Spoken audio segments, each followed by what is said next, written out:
Hello everyone, after a long time I'm back with another series of lunch of Monalisa in Agartala, India. প্রথমেই rice নিয়ে নিয়েছি। Rice ছাড়া তো হবেই না, লাঞ্চ বাঙালি ভাত এটার কম্বিনেশনটা অলওয়েজ পারফেক্টলি যায়।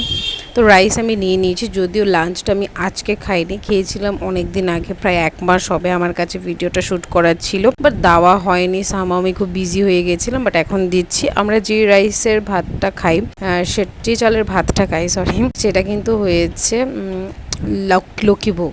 তারপরে খেয়ে নিলাম হয়েছে লাউয়ের চিল্কা ভাজা আলু দিয়ে, বেশ ভালো লাগে কিন্তু খেতে।